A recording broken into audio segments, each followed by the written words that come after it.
Om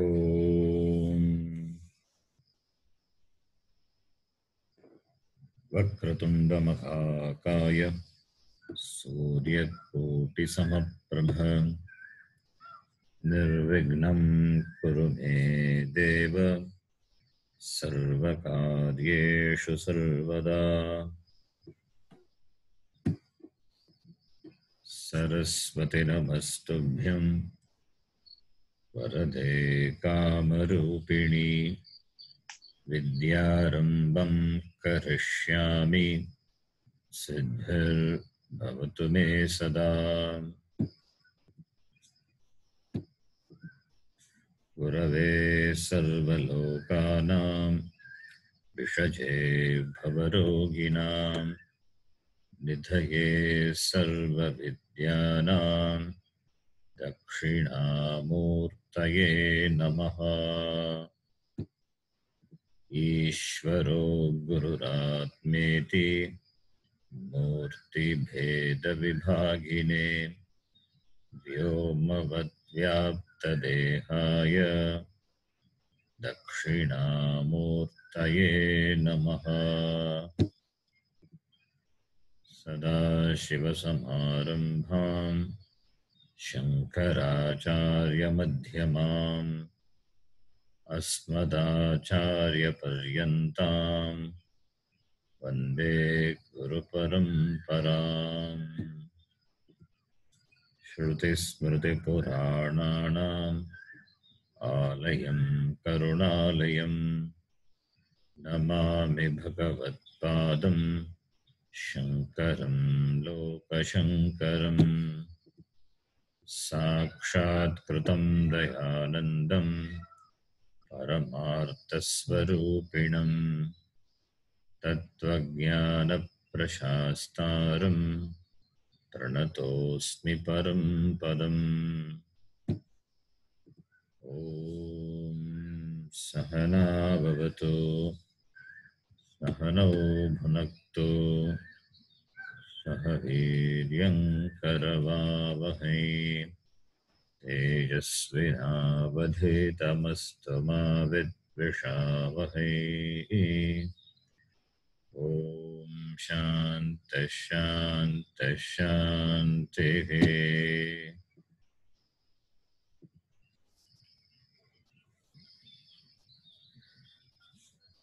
We are at the 30th class. You can repeat after me.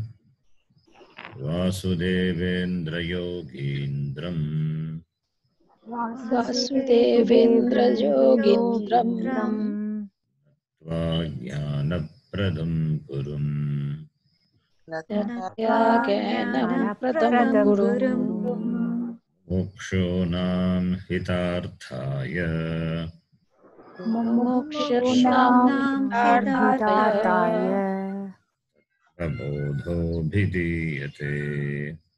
तत्त्वबोधोऽभिधीयते Sadhana Chatuштaya Sampannadikarinam साधनचतुष्टयसम्पन्नाधिकारिणाम् Moksha Sadhana Bhutam मोक्षसाधनभूतं Tattva Viveka Prakaram तत्त्वविवेकप्रकारम् Vakshyamaha. वक्ष्यामः Sadhana Chatuштayam Kim साधनचतुष्टयं किम् Nitya Nityavastu Vivekaha नित्यवस्तुविवेकः Iha Mutrartha Phalabhoga Viragaha फलभोगविरागः Shamadhi Shatka Sampattihi सम्पत्तिः Mumukshutvam Cheti चेति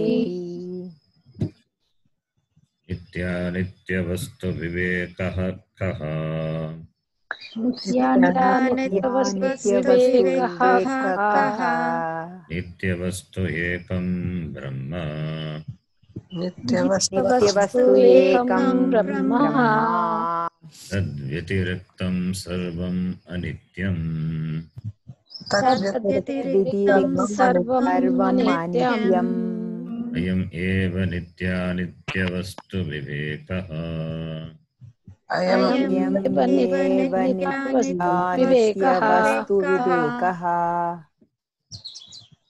विरागकः विरागः स्वर्गभोगेषु इच्छाराहित्यम्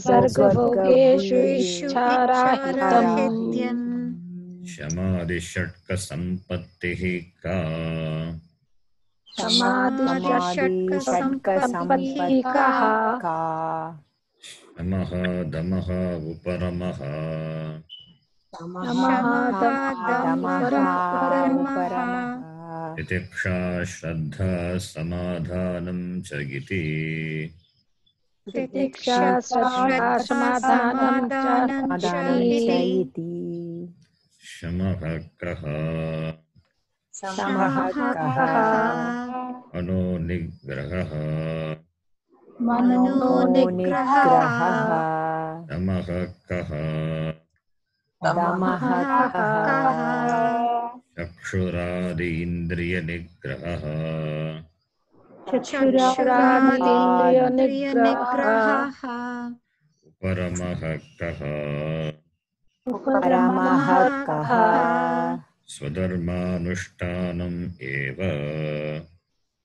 स्वधर्मानुष्ठानमेव तितिक्षा का तितिक्षा का शीतोष्णसुखदुःखादिसहिष्णुत्वम् शीतोष्णसुखदुःखादिसहिष्णुत्वम् श्रद्धा कीदृशी श्रद्धा कीदृशी वेदान्तवाक्येषु विश्वासः श्रद्धा गुरुवेदान्तवाक्येषु श्रद्धा समाधानं किम् समाधानं किम् चित्तैकाग्रता चित्तैकाग्रता मोक्षत्वं किम् मोक्षं किम् मोक्षो मे भूयात् इति इच्छा मोक्षो मे भूयात् इति इच्छा एतत् साधनचतुष्टयम् साधनचतुष्टयम् ततः तत्त्वविवेकस्य अधिकारिणः भवन्ति ततः विवेकस्य अधिकारिणः भवन्ति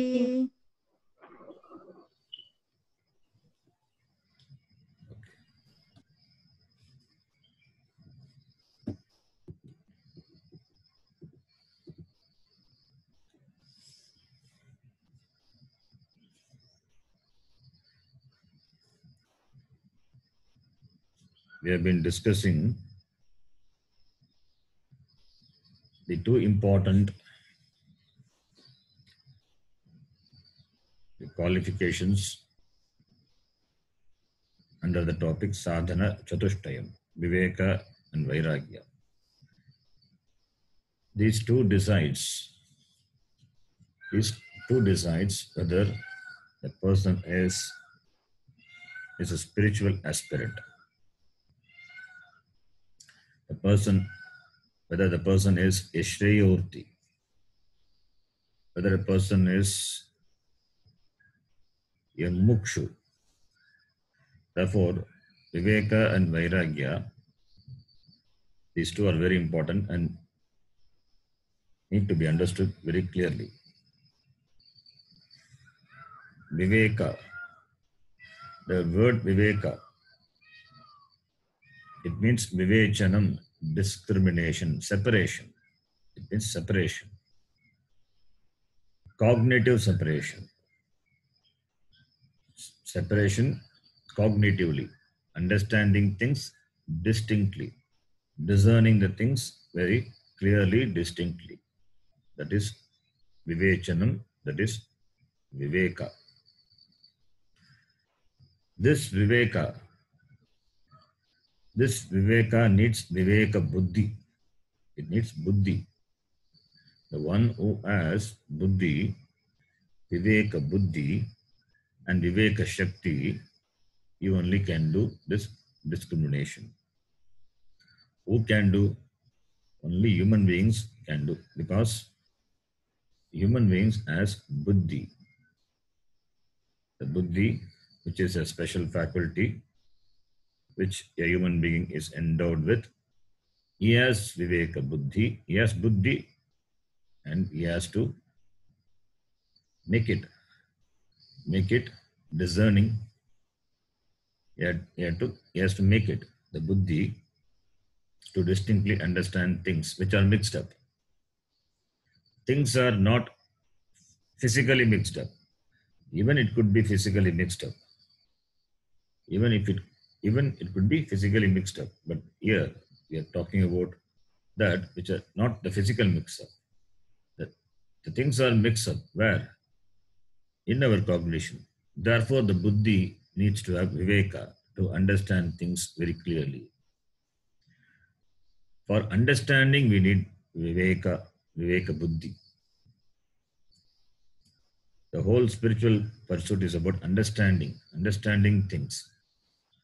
So it starts with viveka. Since things are mixed up in buddhi, therefore the buddhi has to separate, distinctly understand. Therefore, viveka is very important. Only human beings are endowed with this buddhi, viveka buddhi, not animals. That is why if an animal doesn't know what is dharma, what is adharma, whereas a human being knows what is dharma, what is adharma, what should be done, what should not be done. A human being knows. Animal, they don't have this viveka buddhi. They are programmed. Whereas human being is not like that. Since he has buddhi, and buddhi is important, and viveka buddhi is very much important in the spiritual pursuit. Therefore, viveka, which is the first important, the qualification. If buddhi is not there, then manishya rupena mrigaha charanti. Human beings are nothing but animals walking in disguise. Human beings are nothing but animals walking in disguise. But Hari says, manishya rupena mrigaha charanti. If this buddhi is not there, because of this buddhi faculty only, we follow dharma. We choose to follow dharma. We also choose to follow adharma. Both are possible because of this buddhi. It depends on to what you are attached to. It depends on what you are attached to. Animals, they don't have that problem. Since they are programmed, therefore, there is no thinking involved. There is no much thinking. Whereas human beings have to think. Bhagavan has given buddhi. Buddhi is given. It's a faculty given. So therefore, buddhi has to be sharpened to think properly. Therefore, buddhi. Why we need viveka buddhi? Because the things are mixed up. As we saw, the things are mixed up. Even in our vyavahara, even in our laukika vyavahara, we see things are mixed up. In our vyavahara, we apply our buddhi and understand things, applying our buddhi, understand things very clearly, distinctly. What is good, what is bad, what is dharma, what is adharma. Sometimes, because of this intense mix-up, we fail to recognize the the two things which are mixed up distinctly. When you understand those two things very distinctly, then you will not be carried over by that, the mix-up, the confusion caused by the mix-up. You will not be carried over by the confusion caused by the mix-up. But because of the intense mix-up, and also our buddhi is not that much sharpened to understand things, therefore, many times in Vyavahara we get into problem. Like for example, if I ask you, who are you? Naturally, the person will say his name. Who are you means the name. The name is not you. You are just a name. You are just a nama. Name is there, and certain form is associated with the name. You got a name, and the name has got a certain form, that is this body. This body, which are given a name. So when you ask, who are you? You say your name. It means it refers to this body. This body is visible. I can see it. This is not what we ask. It's not what I ask. Who are you? But what happens? The immediate response is, I am so and so. Body is just a form which is given a name, but that is not you. You are, who are you? When you say you are just the body cannot be you, because you are objectifying body. You are objectifying the body like any other object. The body is also objectifiable, available for your perception, your own perception, available for others' perception. So it's very clear it is an object. The body is an object, and the body is given a name for identification, for recognition. Therefore, the name and you both are mixed up. Even in the very question when I ask, who are you? To that response, the name and the you, these two are mixed up.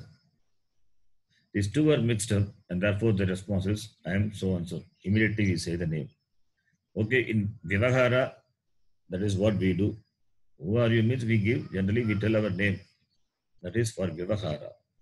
Vyavahara is the transactional purposes in the life, regular life, routine life. Even in Vyavahara, if we go further,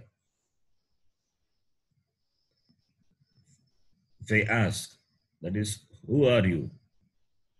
In addition to giving your name, you will say, I am the son of so and so. I am the son of so and so. That is the identification. That is also an identification. So, son of so and so and you, there is a mix up. You are mixed up with, you is within quote, you are mixed up with the son. The son is a relationship between you and the father. The relationship is son. You are not just the relationship. And even the relationship son is not a permanent relationship. Wherever you go, the son also goes with you. The son, within quote, son goes with you. You are not the son always. Sometimes you are the husband to your wife. Sometimes you are the father to your kids. You may be a grandfather to your grandkids. You may be a grandson to your grandfather. You may be an employee to your employer, or you may be an employer to your employee. You may be a citizen of a particular country. So you may have your siblings, so your brother or sister to them. You play different roles. You relate to people around you playing different roles. Therefore, to say that I am the son, you are not the son always. When your father asks you a question, that time the son in you is invoked. The son in you is invoked and you answer. When your wife talks to you, asks a question, then the husband in you is invoked. Accordingly, you respond. That time, the son in you is not invoked. The husband in you is invoked. You play different roles. With your father, the role is different. With your mother, the role is different. With your wife, the role is different. It's all about the role playing. When we play the role, sometimes we play the role properly, effectively. Sometimes the roles are mixed up. When you have problem with a person, say with your wife, you're you got you're irritated or something happened, then the husband, which is invoked, the irritated husband, when he plays the role of a son, instead of playing the role as a son, he will that the irritated husband, he will play the role. The son also will become irritated. This irritated husband, the irritation is transferred to the son, who is supposed to play the role of a son properly to his father, will play the role of a son, but irritated. The irritation is carried over from the husband to the son. All these are mixed up. All these are mixed up. You are neither the son nor the husband. You are neither the employer nor the employee. You are neither the brother nor the sister. You being what you are playing different roles. When we play different roles in our transaction, when we play different roles, we are so identified with the role. When the particular role is disturbed or irritated, that is taken to be, that irritation is taken to be myself. I am irritated. The irritation is, again, it is mixed up with the I. I am irritated. You cannot be irritated. Probably with a particular relationship, you are irritated. But you cannot be irritated with regard to playing roles with everyone. This is a mix-up. There is a mix-up. This mix-up because of aviveka. If you think properly, it is understandable that you are emotionally disturbed. Fine. That when you play a particular role with some person. But when you play a different role with another person, carry over this emotional disturbance to that because of this viveka. There is a mix-up. There is a mix-up, therefore the interaction gets disturbed. This we see in our Vyavahara very commonly. When a person is irritated or disturbed, we know there is some background. Something would have happened with some other person, not with me.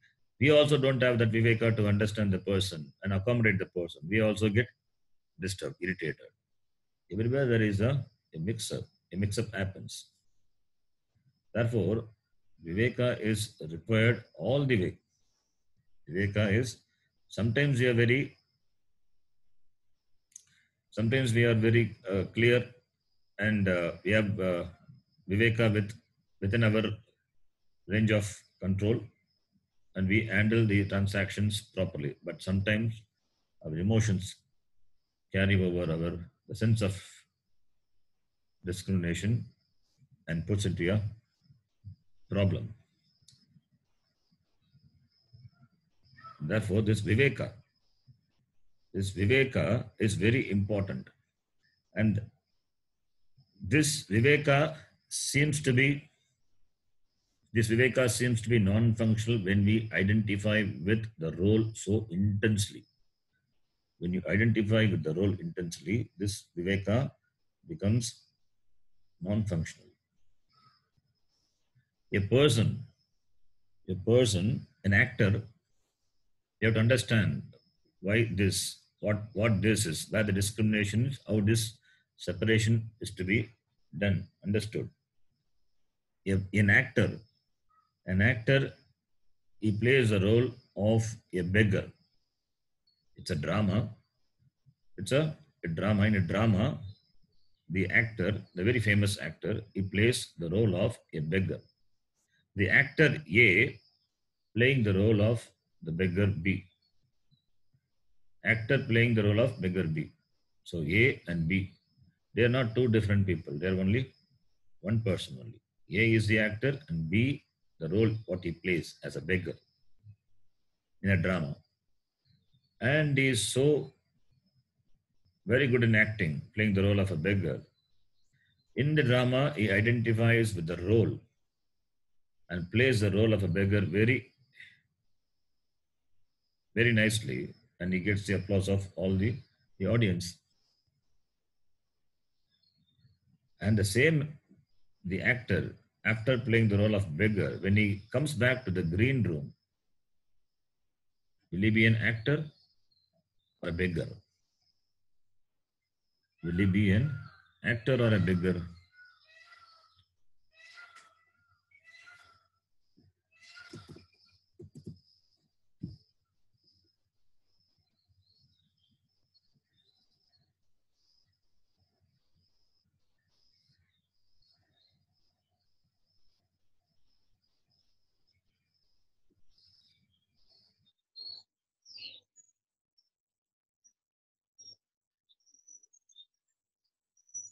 Can you hear me?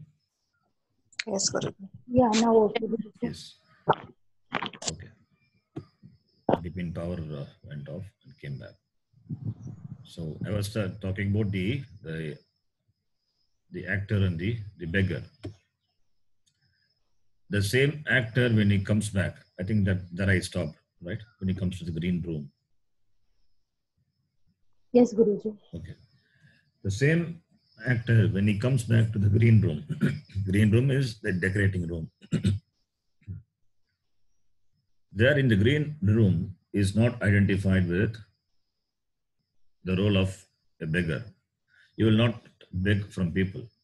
In the drama, he would have done his role very nicely. He would have begged from people, crying, exhibiting all the emotions. But in the green room, when he comes back, he will not be the same person, begging person. So, in the green room, the audience, they come and they appreciate him for the role he played. So he's so happy. He's so happy for playing the role of a beggar. If it's a real beggar, would he be happy? No beggar would be happy. But as an actor, having played the role of a beggar and getting the applause, that is what he wanted. So the actor A, when he played the role of beggar, does he really become a beggar? He knows very well that he is not a beggar. He cannot be a beggar. He knows very well he is playing the role. So his focus is only in playing the role effectively to captivate the audience. His focus is only to captivate the audience. Therefore, he plays the role of a beggar so nicely, effectively, and that he gets applause. He knows very well he is the actor. So, actor A is B in the drama. Actor A is B in the drama. In the green room, the actor A is there. B is not there. B is not A. It is all the way. It is all the way. A is B, but B is not A. B is not A. Cannot be A. Because B is only the role he played. Similarly, we also played different roles in our Vivahara. We also played different roles. And what happened? We are carried over by the roles what we play. And therefore we get into problem or pain, or we experience pain or sorrow, depending on whatever may be the experience. Because there is a mix-up. The actor, he did not mix up A with B. It's so clear. It's so clear. He understands A is A, B is B. B is not my real nature. Similarly, here also, when we play the role, we have to be very clear. Role playing role playing will not affect my nature. My nature being what I am. The role playing should not affect my nature. But what happens is the things are mixed up. The things are mixed up, therefore, we need to understand, we need to separate it cognitively and be as you are. You cannot be disturbed. You are just a person playing different roles. So even the biography of you is not with regard to people around you. It's not with regard to what you possess. Therefore, we say in all our in all our life, the transaction, in all our life, the biography, if you see, always there is a, a mix up. A biography is nothing but this mixing up and giving the details of what you are related. That is what we generally say biography. The real biography is what the Upanishad says. That is a real biography. Who are you? Devoid of all this role playing, all the attributes which are attached to you. Who are you? That is a real your biography which the Upanishad unfolds. Therefore, only this Viveka is important all the way. In the beginning, it is important. At the end, also, it is important. Because this Viveka is not there. Therefore, the people, they go after prayers. They go after prayers. There are two things, Shreyas and prayers. In the Kathopanishad, Yamadharmaraja, he beautifully unfolds a topic introducing Shreyas and prayers. Shreyascha prayascha manushyametah tau sampaditya divinakti dhiraha. You will see the Upanishad, Gita, they all use the word dhiraha. Dhiraha means viveki. Vivekaha asya asti iti viveki. The one who has got viveka. Dhiraha generally translated as courageous person. Who is courageous? The one who has viveka. It's called dhiraha. What does he do? Vivinakti.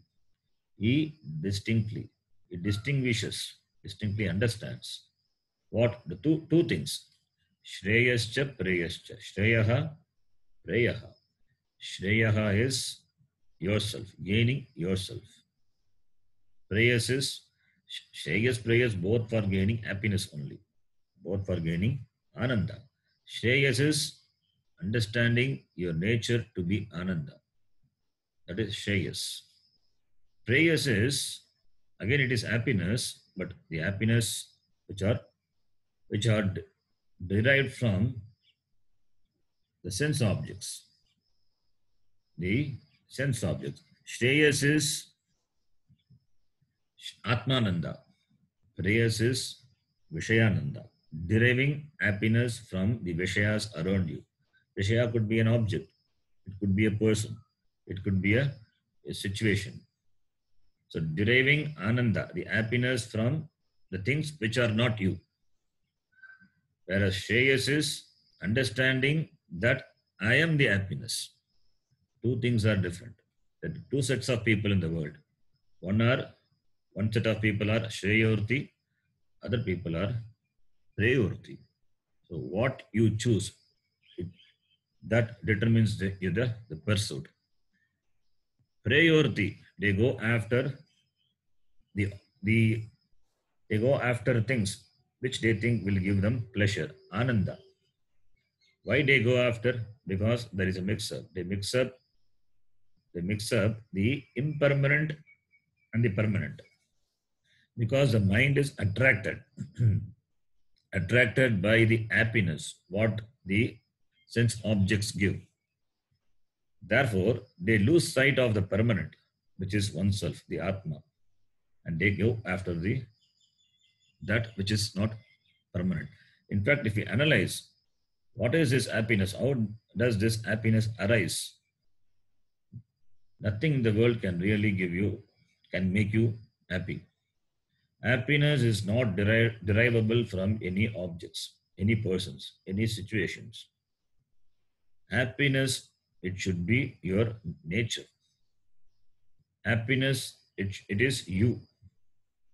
What the things and objects or situation they do is they help you to manifest the happiness, which is already you.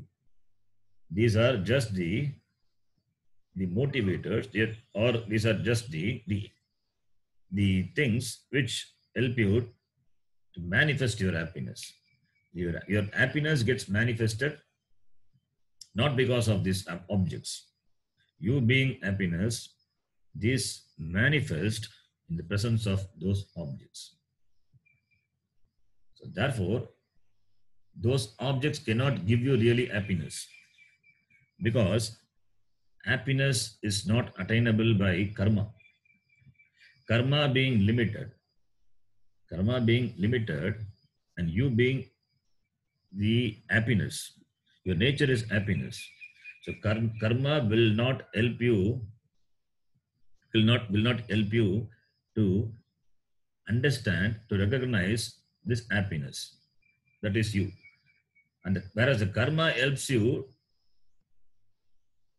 to manifest this happiness with regard to the objects for the time being.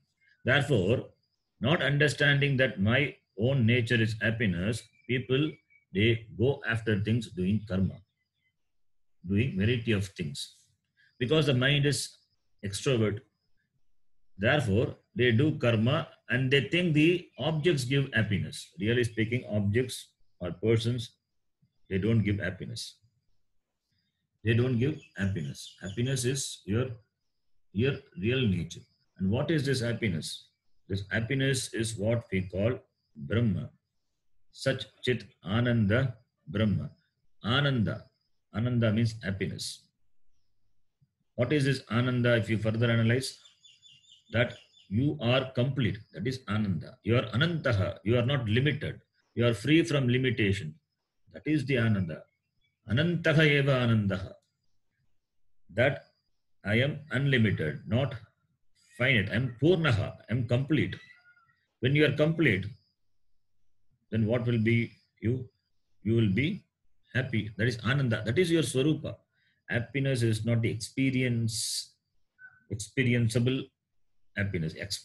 Happiness is the nature, the very nature of you. That is what the Brahma is. And that Brahma is Nityam. That is you. So, happiness is not derivable. It is Swarupa. This Swarupa Ananda. And how many Swarupa Anandas? Only one. That is you. Ekam. Brahman is Ekam. Brahman is Ekam. And Ekam Brahma, that is Satchit Ananda Brahma, Shastram says that is you. So if at all there is a permanent or the changes reality, which is of the nature of happiness, that is Brahma, and that Brahma is you. Not understanding this, mixing this with that which are not permanent, people do karma, and because of desire, propelled by desire, they want experiential happiness, and they go after prayers. They are called prayorti. They go after pleasure. A pleasure and happiness, if you think it is derivable from the fusion of the subject and object, then it is going to be impermanent. Any happiness which is derived by the fusion of subject and object, it is going to be impermanent, and it cannot be happiness. Really, it cannot be happiness. It may be a temporary thing, because the temporary also is because of you.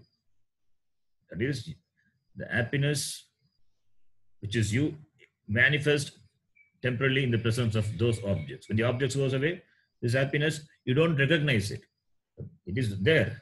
But the problem is we don't recognize that I am the nature of this happiness.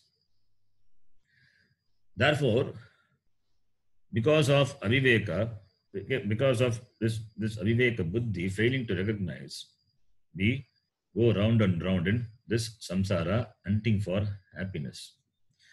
Therefore, viveka is there. Viveka is required, and all the more vairagya is also required. Viveka and vairagya, they go together.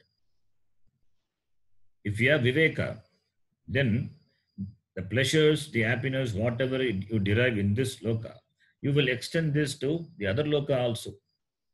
As the happiness which are derived from the objects are temporary here in this loka, so too will be the happiness which are derived from the special objects in the special loka.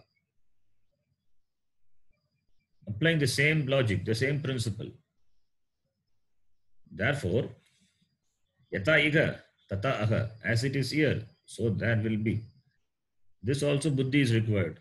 The buddhi has to think and understand things very clearly.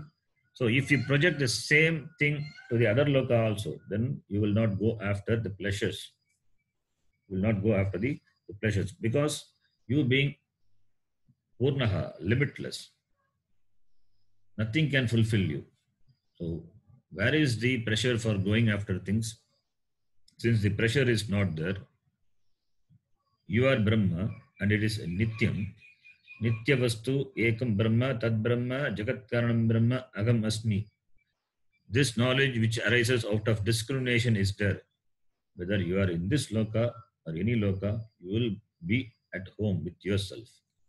So therefore, what we seek really is this Brahma, which is myself. This is what I seek in all through my life. To understand this Brahma, to understand this understanding Brahma to be me, myself, we need this Viveka. That's why this pursuit starts with Viveka. This pursuit starts with Viveka, and finally, understanding that Brahma Agamasmi, that is there also, which is Viveka. It's all the way Viveka. Viveka alone is sufficient? No. Viveka should be backed up, should be followed by Vairagya. When you have Viveka, then what happens? When you have Viveka, you move towards Brahma, you move towards the permanent thing. You move towards a permanent thing, that is, the distance between you and Brahma becomes less and less, whereas the distance between the impermanent things and you becomes more and more. So, moving away from impermanent and moving towards permanent things, that is Brahma. There are no permanent thing, only one permanent, moving towards Brahma. Viveka must be followed by Vairagya. If Vairagya is not there, then there is no movement towards Brahma. There is no movement towards Brahma. So Vairagya is also important. Viveka followed by the Vairagya. So Vairagya is dispassion. Dispassion is freedom. Dispassion itself is freedom. That is why I said, even if you have Vairagya, that is half moksha. If you have Vairagya for things, you are half liberated. Because things will not disturb you. You are free from raga dvesha. You are free from raga. Mainly you are free from raga, the attachment, the craving, the longing for things. That itself is a big relief. You are free, relatively free, because nothing can take you for a ride. You are free. Raga is not there. And dvesha also should not be there. For a spiritual person, both raga and dvesha. Raga is attachment, intense attachment. And dvesha is aversion. Raga should not be there. At the same time, dvesha also should not be there. For a person to be a matured spiritual aspirant, both raga and dvesha, both should have been neutralized. Neutralization of raga and dvesha. So, viragaha, that is vairagya. Vairagya means freedom. Vairagya not only means freedom from raga, but also from dvesha. This is to be understood. So, yet, raga is not that, but dvesha is, no, that is also not acceptable. It's a problem. Because dvesha creates different type of vairagya. That is not the real vairagya. Raga and dvesha, both should not be there. That comes out of viveka. So out of viveka, this raga and dvesha are kept away. They don't disturb you. because they have the ability to pull my mind from myself and make me pursue the external things, objects. And what will happen because of this? Then I will not be at peace with myself. Therefore, one has to be free from this raga and dvesha. So, when you are free from raga dvesha, then you may ask, how can we, if raga is not there, if that liking is not there, dislike also is not there, then how can I experience happiness? Experience is not Vishayananda. Any happiness, any happiness is not because of the bhoga, it's not because of the experience. Happiness and experience, they are different. They are happiness and the experience of happiness.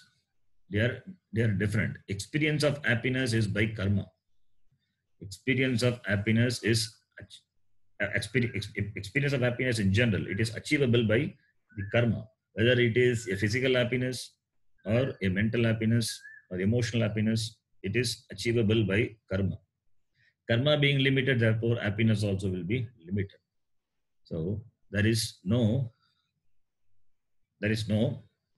connection. Happiness is your true nature. It doesn't expect karma.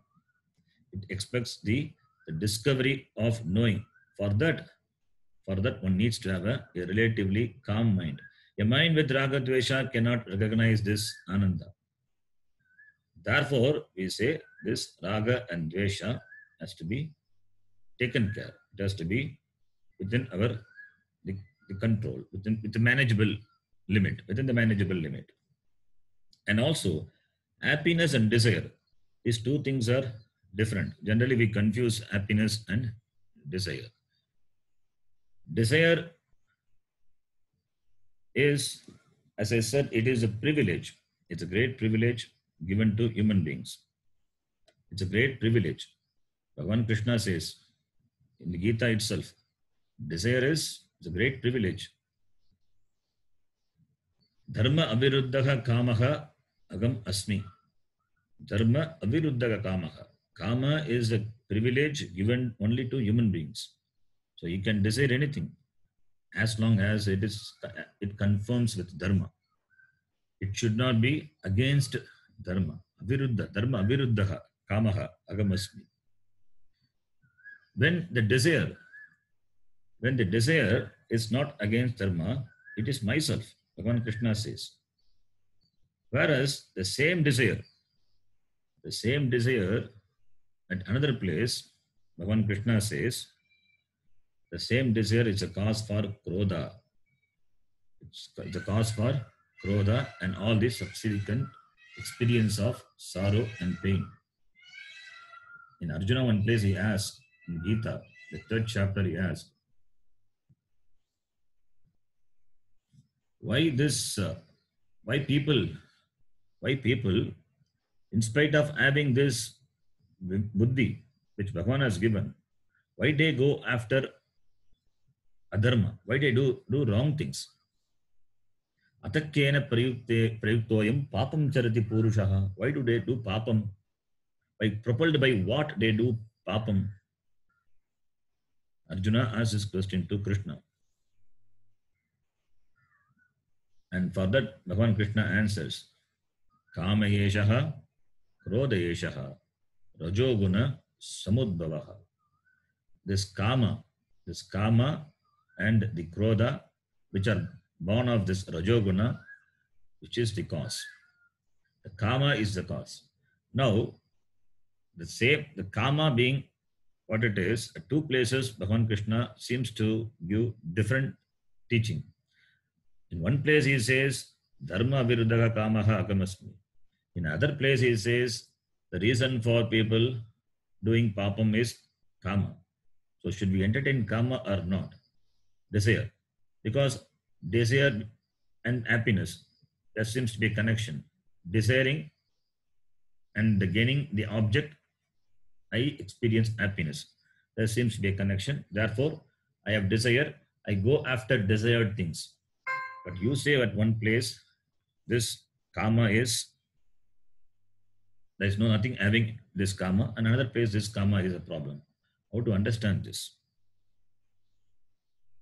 This kama, what Bhagavan Krishna says, this kama, which is the cause for krodha, and the subsequent problem is that kama is, it is propelled, the kama, it is propelled by the it is propelled by the intense longing for a thing over which you have or you seem to have no control. Like the Duryodhana said, Duryodhana also, like the Pandava, he also has studied Shastram, Dharma Shastram and all. But he was doing adharma. When he asked why he is doing, he said, Janami dharmam nachame pravrittihi. Janami adharmam nachame nivrittihi. I know dharma, but I am not able to follow. I know adharma, but I cannot help from not following it. I know what adharma is, but I follow it. In spite of knowing what dharma and adharma is, that viveka is there. Doesn't Duryodhana has clearly says he has got viveka. Dharma, dharma, viveka is there. Viveka is there. Viveka, whether it is viveka, the word we use all the way, whether it is nitya nitya vastu viveka or dharma dharma viveka. When it comes to vivekara, we use dharma adharma viveka, understanding what dharma and adharma, clearly understanding. And Duryodhana knows what is dharma, what is adharma is. In spite of knowing what dharma is, he says, I cannot follow it.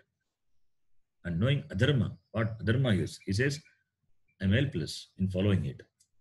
So there seems to be something within him which makes him act against his conscience. What is that? What is that? This is what Arjuna asks. Atakkena prayuktaha ayam papam charati purushaha. Is there any external power which provokes a person to do adharma? Some people think it is Bhagavan who does. Bhagavan, who is inside as Antaryami, he propels us to violate dharma. Some say it is the Satan which makes us violate dharma. Generally, our tendency is to blame others. Either we blame Bhagavan itself or we blame the Satan, if at all, if it is there. So therefore, is there anything there other than you on over which you can put this blame? Or do you have really free will? Do you have free will, or there is some other force? And Arjuna uses the word balat niyojitaha iva. Balat niyojitaha iva. The iva word he uses. As though propelled, as though pushed by, forcefully by something. What is that? And for that, Arjuna answers, Krishna answers Arjuna's questions. There is no external force. There are no external forces controlling us. It's neither me nor anything else, anything. Everything is within you. Everything is within you. Whatever forces you, that is also within you only. What is that? It is ajnanam. Ajnanam alone is a cause. This, what ajnanam? We are not talking about the ajnanam of Atma or Brahma. Here, dharma adharma ajnanam. Not having the clear knowledge of what dharma and what adharma is. Dharma adharma ajnanam. Dharma adharma viveka. Dharma adharma aviveka, and therefore dharma adharma ajnanam. That is a Rakshasa. That is the Rakshasa which propels you. And this Rakshasa alone expresses in the form of Kama and Krodha. If this Kama is propelled by this Ajnanam, then that Kama will be a binding Kama, binding desire. That desire is binding desire, which is propelled by this Ajnanam. That desire is unbinding desire, which is in keeping with Dharma. And Dharma is Ishvara, Bhagavan. not violating the order of Ishvara, not violating the harmony of the setup. If not disturbing the harmony of the setup, if the desire what you entertain is, then it is fine. It is non-binding desire. If this desire, it is born of ajnanam, then it is binding desire, because this desire will make you long for it and attain it at any cost, not bothering about the consequence. You trample on the things which come in the way. That desire is the dangerous desire, that is binding desire. You cannot live without attaining it. You cannot live without attaining it. So binding desire, for binding desire, what is the karanam? This dharma, adharma, ajnanam. For that dharma, adharma, aviveka. That is the karanam. And for non-binding desire, we have got clear knowledge of what Ishvara is, what Brahma is, what Bhagavan is. And you are karma yogi. You don't want to disturb the harmony of the setup. You are in line with the order of Ishvara. So, understanding everything is Ishvara's vibhuti and doing your karma as an offering to Bhagavan and receiving whatever comes as prasada, then you can entertain any amount of desire, and the desire will not be a binding desire. So, when we say vairagya, viraga, it means ichcha ragityam, it is adharma ichcha. Adharma ichcha ragityam. Dharma ichcha, it is encouraged by the Shastra. Only when the ichcha is adharma ichcha, you will have raga dvesha. When it is dharma ichcha, then this where the raga dvesha is neutralized. They don't have any say over you, because it is dharma ichcha. Going after things, doing things in keeping with the order, doing things and gaining happiness, or recognizing the happiness, which is you. Either this non-binding desire, that is the karma what you do, with the non-binding desire. The karma will be either in keeping with the order of Ishvara, or the karma could be out of fulfillment of you. In two ways it is possible. The karma what you do, either it could be out of fulfillment. Out of fulfillment you do karma. You entertain desire. The desire is not binding. Out of fulfillment, out of completeness, you do karma. The karma is done with desire. Any karma will be having a desire. So the karma having a desire, that is not out of non-fulfillment. It is out of fulfillment. Fulfillment, why do I do karma? Why do I entertain desire? The desire is non-binding. As long it is non-binding, it is in keeping with the order of Ishvara. Therefore, it is fine. Krishna accepts that. Krishna says it is agamasmi. That is what non-binding desire is. Binding desire is that which makes you violate dharma and do all the adharma karma, like Duryodhana. So therefore, whatever may be the enemy to follow dharma, they are all the desires which have to be shunned by vairagya. So kama yesha, krodha yesha. If krodha is the output of kama, then that kama is the binding desire. If krodha is the result of kama, if Bhagavan alone is there, and in keeping with the harmony of the Ishvara, the Bhagavan, you do karma out of whatever may be, whether desire is there or desire is not there.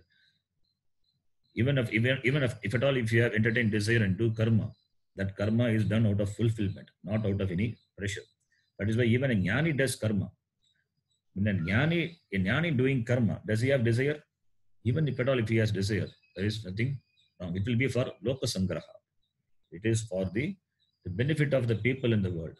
Loka sangrahartam, this itcha, this desire, that desire is permissible because it is not going to bind you. It is it's a spiritual quality. Therefore, we need to understand the two types of itcha, dharma itcha, adharma itcha. And here, when we talk about viraga, vairagya, what does it mean? We are talking about the desire, the itcha, which are binding. Without which we think we won't be able to live. That intense longing, intense craving for things.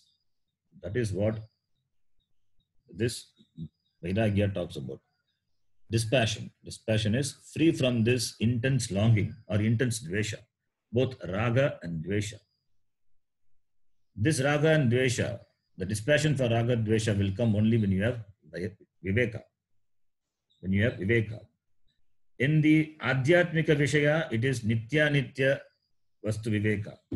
The vyavagharika, it is dharma viveka. So viveka is all the way it is required. Whether you live in the world and pursue karma, do activities, gain things, whether you are a prayorti or shayorti, whatever it may be, there also we need viveka. And as a spiritual aspirant in the adhyatmika vishaya also, this viveka is required. That is why viveka is talked about in the beginning. So viveka is the beginning and viveka is the end. All the way viveka. And viveka bound vairagya. Viveka followed by vairagya is important and only it is complete. If these two things are there, everything else will fall in place. Whatever the qualities, further qualities that they are talked about, which are expected for a spiritual aspirant, they all fall in place if this viveka and vairagya is there. If this vairagya backed up by viveka is there, then you are half free, half liberated. Nothing can disturb you relatively. This experiencing the relative peace, the relative contentment, that is important. That is important for gaining the ultimate reality, which is the ultimate peace, the completeness, the happiness, the ultimate security. Therefore, these two things have to be understood very clearly, and one has to inculcate. One has to inculcate. How do we inculcate this? By doing vyavahara, in the world. We cannot run away from the world. That is why we say it is not jigasa vairagya or it is not smashana vairagya. It should be the vairagya born of the analysis. Pariksha lokan karmachitan brahmanaha nirvedamayat. Mundaka Upanishad says, Pariksha, having examined the lokas, then you understand, you gain maturity. And therefore nirvedam. Nirvedam means vairagyam. You have vairagyam for things and now you have become a matured person. You have vairagyam and therefore you pursue spiritual life. So out of understanding, not out of the hatred or disgust. So vairagya is important. Vairagya completes this topic. The next topic is shamaha, damaha, all those shatka sampattihi and mumukshutvam. People say this mumukshutvam is important. If mumukshutvam is there, everything will fall in place. This is another way of saying mumukshutvam also will be there if vairagya is there. If vairagya is not there, then mumukshutvam will be. Mumukshutvam, when we say moktum ichcha mumuksha, the desire to be free, it means vairagya must be there. Vairagya for impermanent and the longing for the permanent. That is called mumukshutva. So the next quality, the last quality under sadhana chatusha sampatti, we will be seeing mumukshutvam. So either mumukshutvam or vairagya. These are the basic qualities which a spiritual aspirant needs to have. That is what the author unfolds in the beginning as the adhikaritvam, as the adhikaritvam. So the next shama, dama, titiksha, those are the the other Shatka Sampatti, the six-fold Sampatti, the wealth, classified into under one topic, that we will take up. We will take up for our discussion. We will do it in the next class. Om Purnamadav Purnamidam Purnat Purnamudachyate Purnasya Purnamadaya Purnamevavashishyate. Om Shanti Shanti Shanti. Harihi Om Shri Gurubhyo Namaः. Harihi Om.